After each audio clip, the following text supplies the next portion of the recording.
এতক্ষণ তো ছিলাম ঝাঙের বাইরে, এখন ঝাঙের ভিতরে আসছি। আর ভেতরে কি সুন্দর ঠান্ডা, গরমের সময় তো ভিতরে বসে সেই আরাম হয়, তাই না? ঠান্ডা ঠান্ডা থাকে, সেই লাগতেছে। আর এই দেখো সবাই মিলে কি সুন্দর কাজ করতেছে, আর আমি বসে আছি। এক ব্যাগ প্রায় ভর্তি হয়ে গেল। অনেকগুলো করে সিম হয় প্রতিদিন, সবাই মিলে আসে, মা আসে, ও আসে, তো তুলে নিয়ে যায়। প্রতিদিন প্রায় 4 ব্যাগ 5 ব্যাগের মতন হয়। হ্যাঁ 50 কেজি হয়। ও তো 50 কেজি, একদিন তো 55 কেজি হয়েছিল।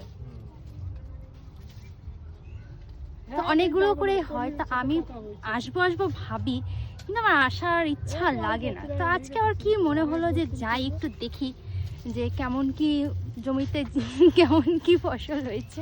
তো আজকে আসলাম, দেখি যদি ইচ্ছা লাগে তো আমি কয়েকটা সিম তুলে দিব, একটু হেল্প করে দেব। কি করবো? ফোনের উপর ফোন